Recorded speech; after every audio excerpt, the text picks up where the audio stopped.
કપાસની 28,000ની સહાયની અંદર જે છે સૌથી મોટું અપડેટ સામે આવ્યું છે મિત્રો. હાલ જે છે સાવરકુંડલાના ખેતીવાડી વિસ્તરણ અધિકારી છે એના દ્વારા આ અરજી ઉપર આગળની કાર્યવાહી કરવા માટેનું છે એક અખબારી યાદી બહાર પાડવામાં આવી છે. એની અંદર વિવિધ મુદ્દાઓની વાત કરવામાં આવી છે. તો આ કયા કયા મુદ્દાઓ છે એની આપણે આજના વિડીયોમાં ચર્ચા કરવાની છે. તો નમસ્કાર મિત્રો, હું છું પ્રોફેસર ડોક્ટર ભાર્ગવ અને શરૂઆત કરીએ આજના વિડીયોની. મિત્રો, આપ જે સ્ક્રીન ઉપર જોઈ રહ્યા છો એ અખબારી યાદી છે. સાવરકુંડલા તાલુકામાં કપાસ ક્રાંતિ યોજનામાં જે ખેડૂતોએ અરજી કરી હતી એને જ લઈને આપવામાં આવી છે. એટલે હાલ સાવરકુંડલા તાલુકામાં લાગુ પડ્યું છે. એનો મતલબ આવતા વીકની અંદર છે સમગ્ર ગુજરાતના તમામ તાલુકાના અધિકારીઓ છે આ જાહેરાત આપી દેશે. અને આ જાહેરાત અંતર્ગત જે છે અંદરના મુદ્દા છે સમગ્ર ગુજરાતની અંદર સેમ રહેવાના છે. એટલે આ એક વિડીયોમાં તમારે બધાનું આમાં છે તમને માહિતી મળી જશે.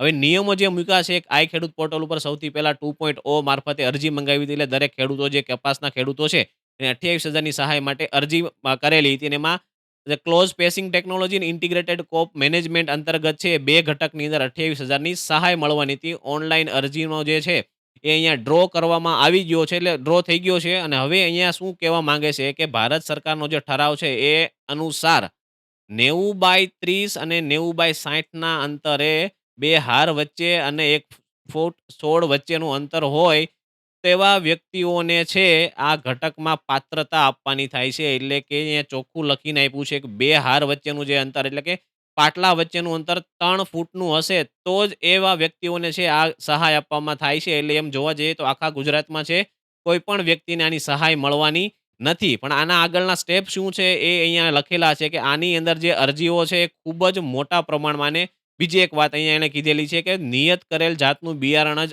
વાવેલું હોય તો જ આ પાત્રતા આપવાની થાય છે. પણ જ્યારે આ જાહેરાત થઈ ત્યારે કયું બિયારણ વાપરવું છે એ ક્યાંય લખેલું જ નહીં હતું. અને અહીંયા ખૂબ મોટા પ્રમાણમાં છે, વિશાળ પ્રમાણમાં પોર્ટલ ઉપર છે એ ખેડૂતોએ અરજી કરેલી છે. અને જે ખેડૂતે પોર્ટલ ઉપર અરજી કરી છે એમાં છે મોબાઈલ નંબર પણ છે આ જે અધિકારીઓ છે એને આપવામાં આવ્યા નથી.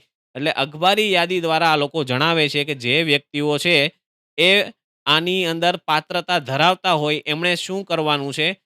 તો જે લોકોએ આ અરજીઓ કરેલી છે એને આપના ગ્રામ સેવક થકી આપણે ઉક્ત ધારાધોરણ પ્રમાણે વાવેતર કરેલું હોય તો તમારે એની જાણકારી છે ટેલિફોનિક અથવા રૂબરૂ 10/8/2006 પહેલા છે કરી દેવાની છે. અને એ બહુ મહત્વનો અને સ્પષ્ટ વાત જે લખી છે કે આપવા પાત્ર લાભ બાબતે જરૂરી આગળની કાર્યવાહી માટે 10/8 5 કલાક સુધીમાં, 17 કલાક એટલે કે સાંજના 5 કલાક સુધીમાં રજૂઆત કરી દેવાની. ત્યાં સુધીમાં જો કોઈ રજૂઆત નહીં કરવામાં આવે, સૌથી મહત્વની વાત, તો સરકારશ્રીના ધોરણો મુજબ તમે વાવેતર કરેલું નથી એવું માનીને અરજીઓ ફાઇલે કરવાની રહેશે. જેથી નોંધ લેવા વિનંતી છે. એટલે કે જો તમે 10 તારીખ સુધીમાં અરજી નહીં કરો તો તમે સરકારના ધારાધોરણ પ્રમાણે 3 ફૂટના અંતરે વાવેતર કર્યું નથી એવું માનીને જે અરજીઓ છે ફાઇલે કરવાની થશે. એટલો મતલબ એવો છે કે તમને લાભ મળશે નહીં. અને આમ પણ ગુજરાતના કોઈ પણ ખેડૂતોએ છે 3 ફૂટના પાટલે વાવ્યું જ નથી. અને જેને ખબર છે, જે ખેડૂત છે આપણી જેવા, એને જ ખબર છે કે 3 ફૂટના અંતરે છે કોઈ દી શક્ય નથી. એટલે આ એવી અરજી છે કે જેમાં 132 કરોડ રૂપિયા મંજૂર તો થયા છે ગુજરાતના, પણ એક પણ ખેડૂતને કપાસના નામે એક પણ રૂપિયો મળવાનો નથી. માત્ર છે જાહેરાત જ છે એવું મને લાગી રહ્યું છે.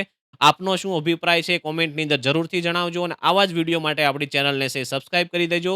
મિત્રો, હું છું પ્રોફેસર ડોક્ટર ભાર્ગવ અને મળીએ આવા જ વિડીયો સાથે ફરીવાર. નમસ્કાર મિત્રો.